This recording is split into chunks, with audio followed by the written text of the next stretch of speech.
All right, we're back. My guy is in the building. Rage Against the Machine. Look at you go. I know. We're going to LA this week, talking about Rams Cardinals. So felt like a little bit of California. We got to go to that, but it's a big week. This game slate, like these are the heavyweight matchups. Yeah, we got two big heavyweight matchups and two upper mid carders. Yeah, pushing. I know you love the Bengals, even though I do, man. I'm still holding on stock. Allen back in the building. Josh is still here. Let's open up with your team, bro. Okay. Hottest team in the league. Hottest team in the league. 4-0. Chiefs hottest. NFC. Okay. There we go. Good point. Yo, look at you being modest. Bro, first of all, it's mad funny. I sent Nick a picture. I was like, it was somewhere. It's like, just when I thought I was out on the season, they reeled me back in. It's a 4-game win streak now. And yo, look, they beat the Bucks, who no one expected. Right? Except for me. Washington fans expected it. Not expected, but knew it was impossible. We were just messing around before we started recording how if Heineke just played the Bucks every week, he'd be the MVP. Yeah, in the group chat, I was like, if he played the Bucks every week, he'd win MVP. Why do you think that is? Yeah, like why they match up so good against the Bucks? Bro, I don't know. I don't think there's a reason. Because Brady struggles. Like I thought he struggled in the wild card game last year. He had a few interceptions in the wild card, right? Yeah. And then he had 3 when he played against us this season. I don't know. It seems like he struggles. It got to be the D line, right? But then again, like the guys weren't all healthy when they played them. Right. I think Gibson's ran well against them, right? Yeah. And no one really runs on Tampa. Well, he brought up a good point in the group chat when you know who leads the now it's probably going to give it away, but did you know that Gibson leads the NFC in rushing?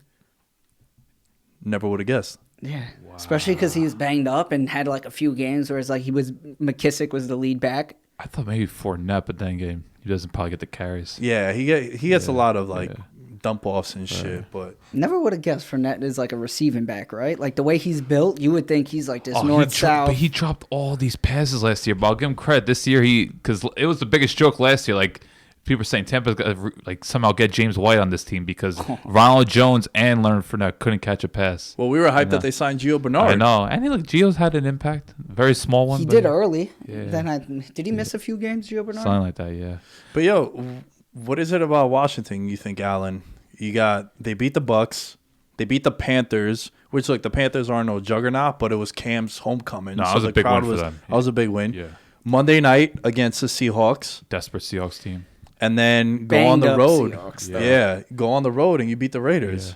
Do you think it just comes down? Because I'm looking at the secondary. Because early in the year, they were giving 40 play every 3 drives. Like it just seemed like Landon Collins was pointing the finger at who's where. I mean, that's gonna be the case forever. William Jackson was getting roasted, but then I think Ron Rivera had to sit down and told him play closer to the line of scrimmage or use it as a box safety.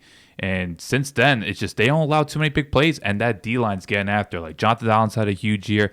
Nice is having solid contributions. Like, it just seems like their defense is more organized, and even though they're not quite taking over games, they're not allowing big plays. And I feel like the offense is doing a great job of controlling time possession. And Scott Turner, it just seems like he's dialing up a lot of plays where they're creating high percentage looks, and they're just picking up chunk plays and winning these close games. That the Landon Collins things is 100% a big factor because he is now playing closer into the line of scrimmage, and they have these other guys. They have Kareem Curl back there. They have William Jackson. You got Kendall Fuller. Like we have these good decent DBs that are playing well. Fuller came in the Alex Swift trade, right? Yeah, well, we actually had him before, and then we sent him to Kansas City. I was getting him confused with Kyle Fuller, who's now on Denver. Yeah, he was on Chicago. Now he's on Denver. Yeah, he's been around. That dude. Yeah. That dude's been around. Yeah. But yo, look, this is a big game. Who's out, by the way? Landon Collins. We don't have him this week. Yeah, or Logan Thomas, who just went out also. Yeah, Sweat, we were saying how hurt his jaw. Supposed to come back. He gets popped for COVID. No McKissick. Popped for COVID like it's steroids. He got popped. First of all, careful. The C word. Oh, COVID? Yeah. People go crazy when you drop that C word because... that one's okay. Yo, two games back now, and you have 2 games against the Cowboys. You were talking about even from the summer, you were saying how that the last 5 weeks for Washington It's like all division games. You play the Eagles, play the Cowboys twice, got the Giants again. Yeah. It's a big one, man. How you feel about Washington, though? I mean, it's gonna be tight. I feel like you don't want to dive in. Like, you don't want to go all in because you don't want to get hard. I don't even want to tweet about it because I'm the ultimate jinx. So I know if I tweet about it, we'll lose all 5 division games coming up. The opportunity's there, though.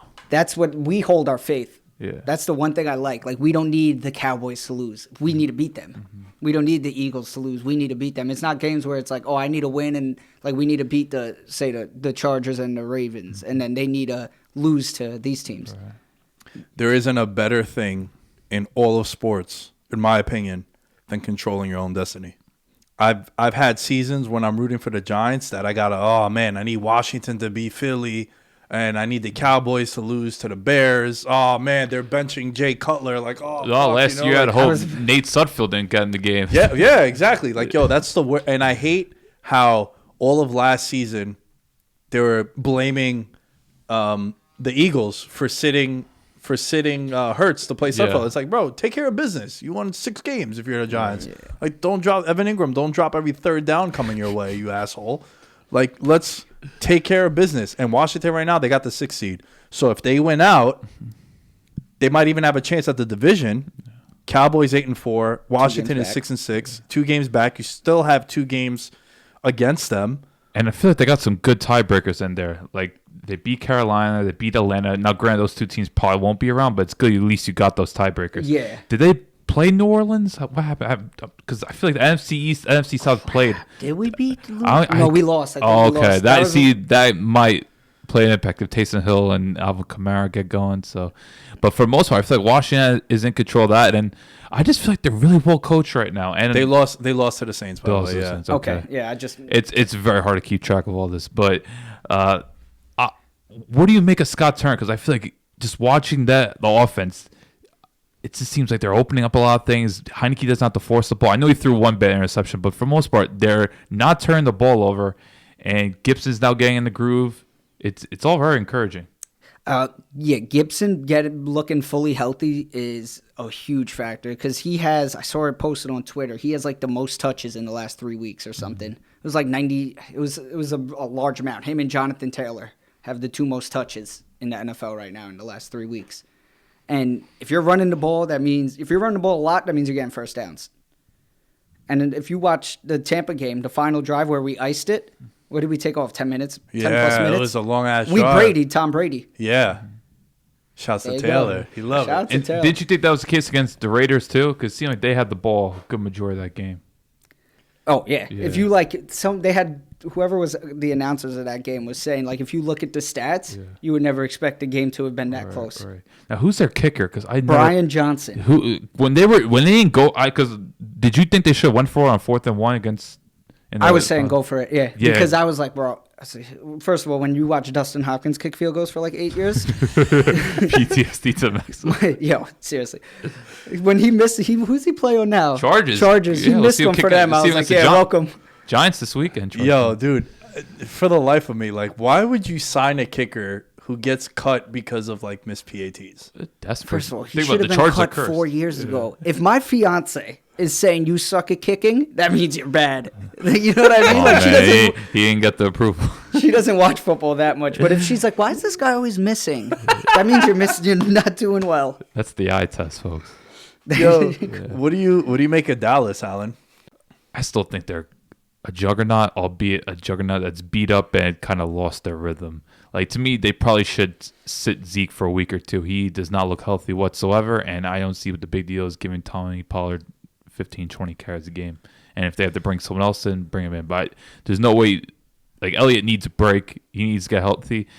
And I don't know. I was a little concerned in the New Orleans game. Like, Prescott was missing a lot of throws. There were a couple of moments where him and CeeDee Lamb were on the same page. So I still feel like Dallas has too much talent to not win a division. But it's clear they need to start hitting their stride because they look a little bit discombobulated.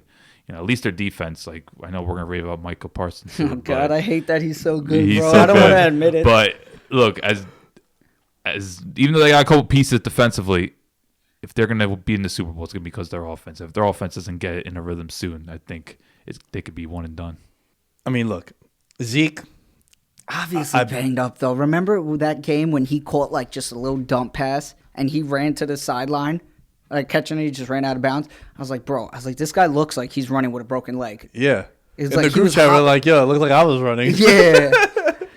But, yo, come on. Let's be honest. I think there's a difference between the two running backs. There's two. It's just a matter of we don't know if Pollard could truly be a workhorse back. Like, he just seems like someone's a good change to pace option. Maybe use him as receiver. Like, I don't know if Tony Pollard could handle 20 touches, which is why Elliott. And look, a fair assessment. And that thing is, Elliott's also fantastic at blitz pickups. It's well documented. This guy lays linebackers down when it comes to pickup line. So he still has a value. He still has a value as a running back. It's just they gotta find a better balance because right now it's just ineffective. Like, Elliott, past 2 weeks doesn't look like he belongs on a football field. And then you look at Tony Pollard, he pretty much made the game-changing play against New Orleans. Yeah. Yeah. The offense definitely is more explosive with Tony Pollard. Yeah. And getting Gallup's back has been huge. Like, look at that touchdown against New Orleans. Wow. Oh, dude. I mean, the three wide receivers that they have, and I think one of the reasons why Dak looks so shaky is because Cooper didn't practice for a bit, Lamb didn't practice that week because of the concussion. Yeah. So you got to practice for your guys at least a little bit, right? Yeah. When Rodgers came back from COVID against the Seahawks, it's like dude didn't practice and he didn't look himself out there too. I think they scored 13 points, and some of that was because Russ came off the pins coming off that week. Also, he didn't practice, so like, yo, you kind of do need to practice still. Right. I'm fascinated by this game because Washington is at home, which I like. Our fans are starting to come alive. Our fan base is winning. Yeah, obviously. But I like how even in Vegas, yo, there was a lot of Washington fans. Really? Dude, a lot. Some JP Finley, I think. Shout out JP Finley. But he's like a beat reporter. One of those. I've seen the name. Yeah, he's like big with Washington, and he posted a couple pictures, and it looked like it was packed. Like the plane he was on was all Washington. It was all burgundy. Man, I saw a lot of Washington jerseys, like throughout just walking around Vegas too. Yeah, and it has to be the case when it's teams like Washington. When Philly went over there, it was the same thing. When Chicago went over there, it was the same thing. You get these underdogs, but these big fan bases that travel. Right.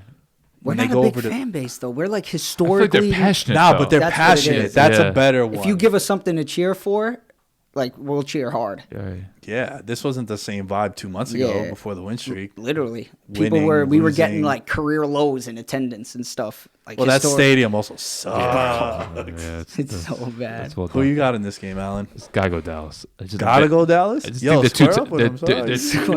think they're too talented. Like, as much as I'm concerned about their offense, I just don't know if Washington has the firepower. Like, to me, Washington, they desperately. Curtis Samuel, like what's? I like him, but he's barely done anything. I know, that's what I'm saying. Oh, okay. Hello? I thought you like, yo, what's up with this? Yeah, but like I just don't think Washington has the firepower offensively, and if they're gonna win this game, they gotta get a few turnovers and control the ball for like 35 minutes. Other than that, I just think Dallas is way too much offensively, and a guy like Parsons could wreck a game in like 1 or 2 plays. Yeah, I wonder if Giant fans are sick seeing Eric Flowers flourish. Him and Charles, they got him. They got Charles Leno. They got to cast the character. Yeah. See, that's what I like our line. The people they're calling them like the new Hogs or whatever, because like the old Washington line, and the way they stuck up when Taylor Heineke got like that when the Raiders sacked him and then threw him down on the floor again. Yo, you came on the pod in the offseason and you were talking about how you like Taylor Heineke. And one of the reasons why was because... If you look back on my tweets, when we put in... Who did we put in?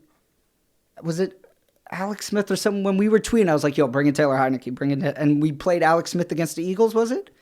I believe so. And we only won that game because they brought in Nate the Great? Yeah. Yeah. And I was saying bring in Heineke, and then the next game was the playoff game. Smith was pretty much incapable of playing. Yeah, bro. But then also the whole offseason... When they signed Taylor Heineke, you saw all the players go to Twitter and Instagram, and they're like, yo, Taylor's back, Taylor gang and shit. Yeah. And galvanize the locker room. The famous photo of Chase Young's pointing to the back. It's like, yo, they love that dude, so that's why they get up for him and they play. I like Washington in this spot. They're hot right now. They're playing well. I love Ron Rivera. I've always been a Ron Rivera guy. Yeah, he's hard to not cheer for. And they're just playing really well, and Dallas, there's something about Dallas now. They haven't been the same the last 5 games, Allen. I'm not going to look at Taysom Hill and beating up on Taysom Hill as something that I'm going to, get overly excited about. Yeah, you win it in dominant fashion, but for the most part, I think I like Washington here. Taysom Hill did throw about 4 passes directly at Cowboys players. Yeah. Trayvon And Diggs. literally- Trayvon Oh, Diggs the says one to thank Diggs you. was awful. Yeah. It was like Diggs was running a crossing pattern. And he hit him right in stride. It's like God wants Diggs to lead the NFL in interceptions. Pretty with much, some man. of the passes.